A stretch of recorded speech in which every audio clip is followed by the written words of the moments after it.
So I know that you had an investor pitch today, and I know a lot of them ask one question for sure, and that is, what is your brand moat? I might be wrong, and I don't care if they ask this or not, but I would genuinely like to understand if Chosenly has a brand moat, and if yes, then what is it?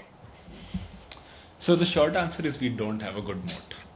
So a moat would be something that differentiates us from our competitors, and then for some reason our competitors can also not have that, right? For some reason there could be a data moat, capability moat, access moat, something where our competitors can also not build that if they really wanted to, right? Now, the way we built the product, we have a lot of insights and features right now that just makes Chosenly much better than our competition for the industry that we're going after.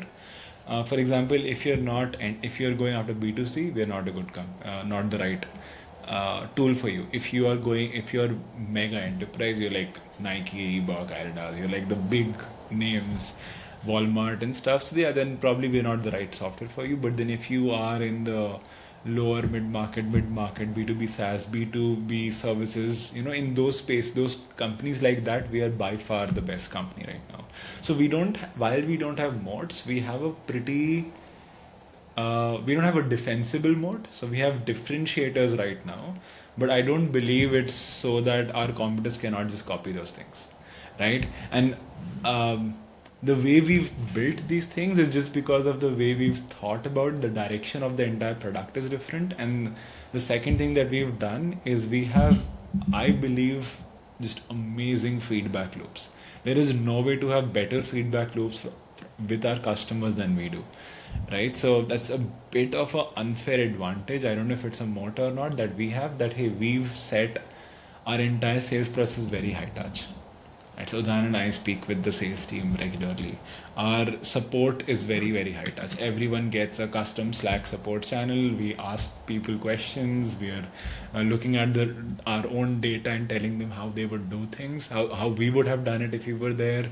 If they need to implement something, we're giving them templates and stuff. It's very high touch, makes it. And then we also we earn the right to get on calls and then collect feedback and ask for, hey, what have you done? Like, just um, imagine if like Semrush or Apollo or someone just like that, you pay a little bit of money, just they call and say, hey, can you please get on a call for feedback? A lot of people would say no. Even like companies like HubSpot, they don't really have this high level, high touch that like right now almost every customer of ours would say yes to a review on a call, which is not typical for SaaS. So we have built these systems where we have a lot of feedback, which enable us build features like, hey, like our this is something that someone on sales told me, that hey, when they reviewed our simple search with what our competition does, which is seems similar, he said he felt that what we said was more honest, or our data for his industry felt more honest, versus like what he saw with our competitors felt like busy work, right? I'm not saying, and I don't believe our competition is dishonest. I actually don't. But I think it's more like because we fine tuned and we have that, uh, we focus on the bottom of the funnel stuff. It feels like it's better. Like if you are a decent marketer, you can look at it and you see, okay, this feels more accurate. This is what I really should be doing. The other things, like there are some features like the contextual search feature that no one even has. Our campaign feature, like some of our clients have literally have the worst recommendations ever. Like if I gave it to you and I had this high touch review cycle thing, yeah, my team would be very unhappy when taking feedback from them. They would just get cussed at.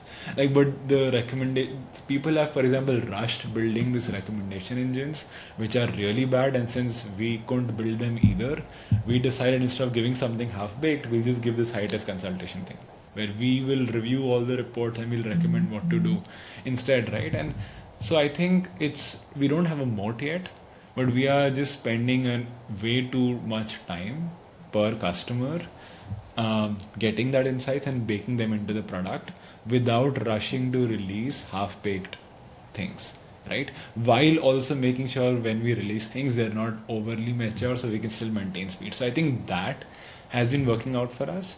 And I think with the amount of insights and the velocity of insights we're getting, we should be able to maintain an insight advantage over all of our competitors for at least the next 6 to 9 months. Unless, at least for against everyone that I see right now in the market, I think we should stay ahead of them for another 6 to 9 months. Till then, we are working on a few defensible modes that I'm hoping will kick in by then, right? And then then it should be easier to say, yeah, we do have a mode, and this is it. Okay. Uh, so this space right now is so new that I feel companies and their teams need a little bit of hand holding, you know. Yeah. So we talked about insights, we talked about features, but on the delivery level as well, we are providing consulting because of, our experience with peer growth as an agency. Do you think we are also, leveraging that experience uh, to make the delivery better, apart from the consulting side of things? The peer growth experience of the agency. Yeah, because as you said that, the experience that we Yeah, have yeah. gathered over the years is compounding. Yeah, so it's not just, so for example, I before I started Spear Growth, I used to lead SEO at a fintech unicorn company. Then at Spear Growth, we've been delivering work for across all of our clients where we've had to retain them, understand them, deliver work, and then we worked in some very challenging clients, some very nice to work with clients, but we do understand how companies work really well. And yeah, like that experience plus us hands on doing SEO, leading SEO teams, working with SaaS companies, B2B companies, all of that, yeah, we already had a insight advantage before we got customers, and that's how we built the product. And then so yeah, we do. And also I think we're because of our service experience, we're not very, I think we're not it's very natural for us to say, okay, we now have a feature, and that feature is a person. Like the recommendation engine is a feature which was actually a person.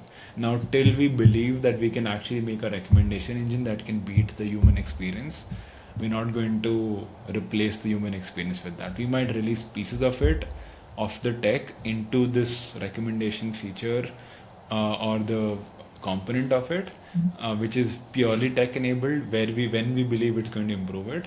But that this thinking of, hey, you know what, we can just do it manually for a very long time at scale, is something that a normal tech company cannot do, especially at our size. Maybe at larger companies can manage to, but at our size, just because we have this service experience, that's something that we've been able to do. So yeah, that's also kind of a moat in a way, just like this sense of business, and we are like we're taking advantage of that as much as we can. Yeah. Okay, perfect.